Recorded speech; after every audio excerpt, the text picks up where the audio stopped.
convert, how effectively we can change ourselves from ray to particles, to matter state, to manifestation in different strength.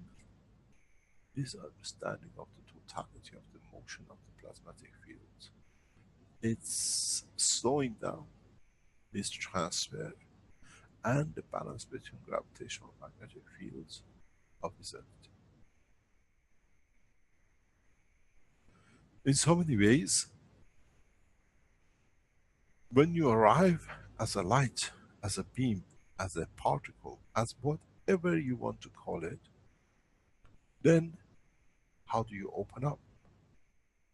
How do you give to yourself manifestation without hitting something? You're the light. You're coming with a spaceship at a speed beyond the speed of imagination. Forget about what Einstein told you, he never understood. But if you come to this point, you are here, and now you want to manifest yourself. You are a being.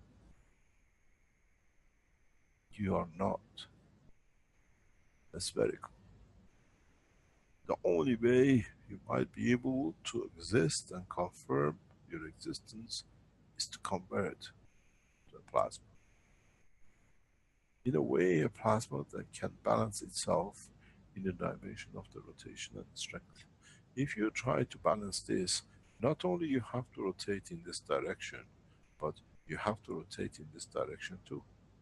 So we see cylindrical entity existing in the universe is a reality, very rare, but it's not practical. So you start as a plasma, you transfer yourself as an elongated field of a plasma that you can get attracted at the highest speed. And then at the point, how do you convert back yourself into plasma? If you're a car, you crash yourself into a wall, you stop, and whatever is left is there. But you cannot crash and smash yourself up.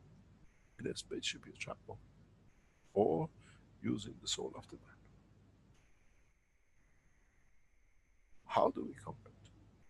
What's the method to convert a ray, a field, into plasmatic confirmation of existence and in a stable condition and position? Very easy. Those of you who will understand, when you go back into a structure of the what you call spaceship, you have to understand one thing. I am the ray. How I'm going to stop without smashing in, but I can convert myself to be what is there. There are a number of ways to do it. Different races in the space have created different methods according to gravitational magnetic field, the strength of their own existence. Because you cannot do the same standard procedure for every race. It's according to what strength they appear and they have to manifest themselves for and with. So what you need to do, go back to the original teaching. Go back to the very, very original teaching and understand that this is the plasma.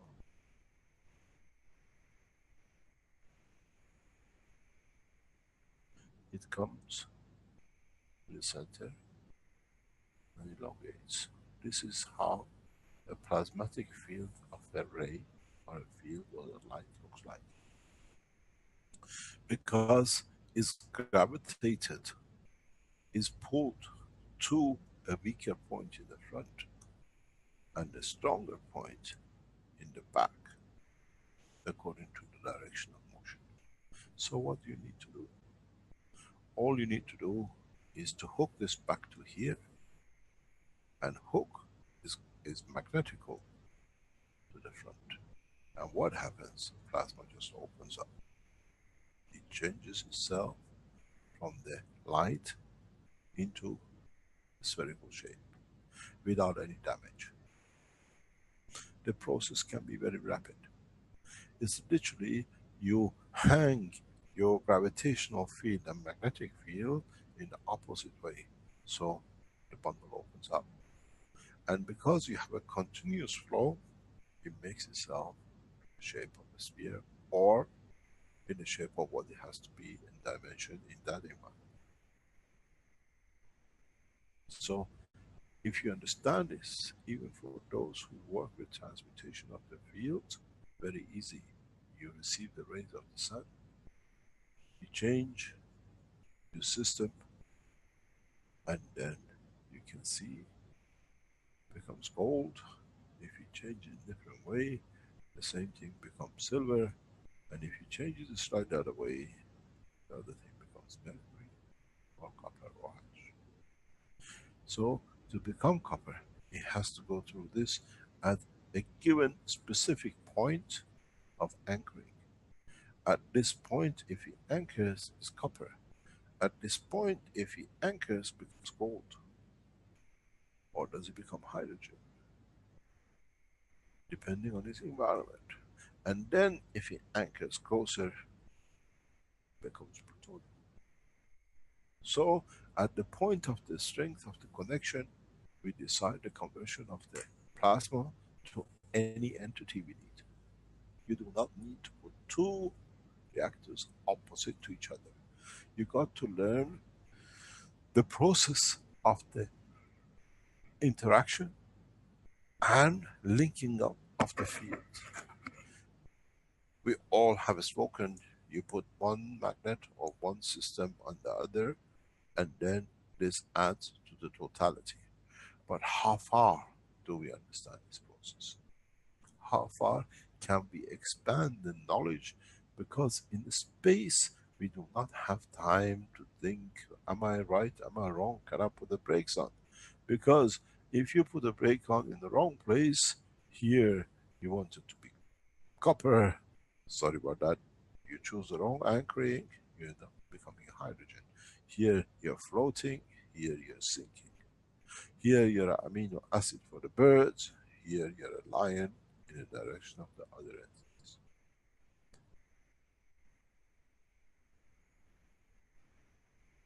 The process of conversion is important, and how we decide at what level we do that in the spaceship system is very easy. In the future, those of you who evolve in the direction of space development by a spaceship, you find out you can make a spaceship to behave as a ray. And you can make the system to behave as a particle too. You can make it to behave as a wave, as much as it has no entity, but it has no tangibility.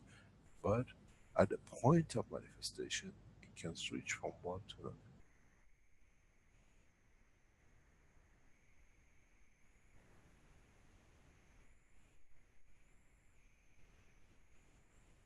We understand the process of motion of the light. We understand so many ways the transportation and transformation of the field from one point to another according to the strength of itself is one of the attributes of the Creator. Man one day will understand.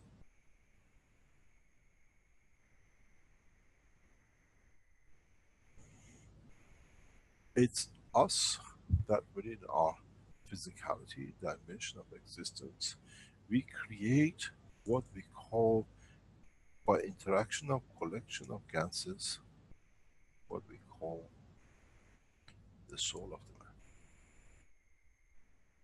And then if you understand that the soul of Creator carries the spectrum of existence and is given strength, the way we saw the creation of copper, see the creation of the soul of the Creator.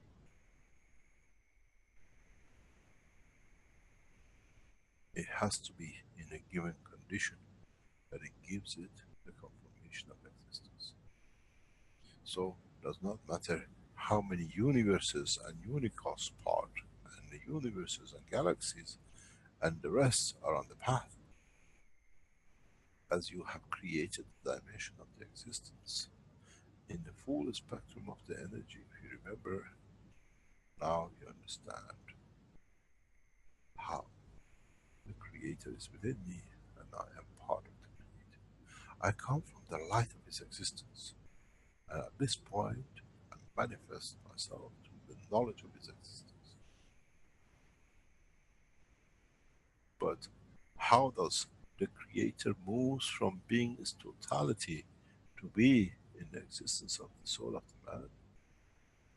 This is the mystery which man will understand in the coming time.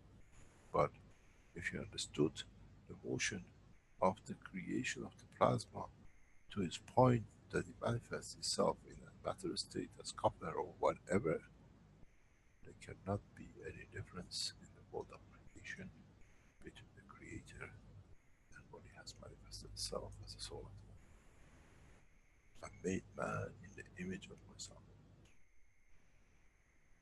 When you shout, it does not go only to your son down the road when you tell him to stop. Everybody else hears the same voice.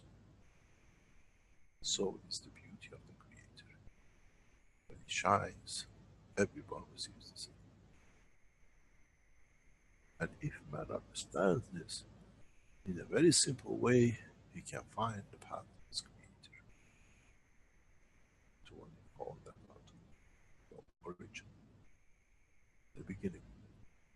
Because when he shouts, all can hear. And then, as you know where the noise and the voices come from, you can see its existence. Theology and the world of unicos and cosmology are one. It's how who wants to interpret and how they want to understand the truth.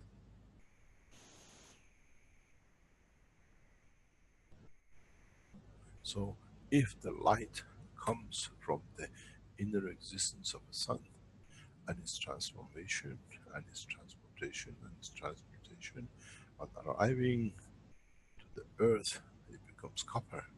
And if the earth was not there and it can travel on, at another point becomes hydrogen and helium in other positions in the universe of itself, or maybe beyond this atmospheric condition, then we understand there is a big question for man to ask himself. In the path of the light of the Creator, are we the gold, hydrogen, or just that flicker of energy at the end of time?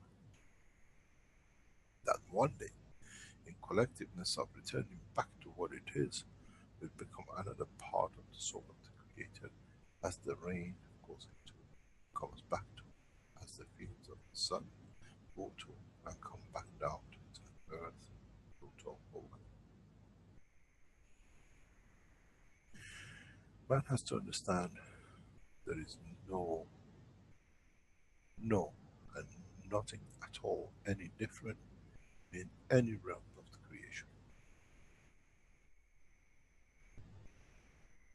Then it comes how man behaves, which again this is the interference between the emotion or interaction of the fields of a royal field to a higher field. And then we call it in that point different types of emotion, where in fact if we look, it's no different. This is the soul of the man, this is the finger of the man, and then the emotion and the fields of the finger in interaction with the brain of the man in a given point creates the reaction of the toe, because that's the current which creates the motion for a plasma of the cells of the finger. Then we understand very simple thing. Where do we want to interfere with the emotion and the field of the source of the soul of the man to expect what reaction and interaction at the physical dimension of the physicality of the man. But this time we have made the channels and everything else for it that is ready to interact only with those cells in that point. I can only move the tip of my index finger, or I just want to bend half of my thumb.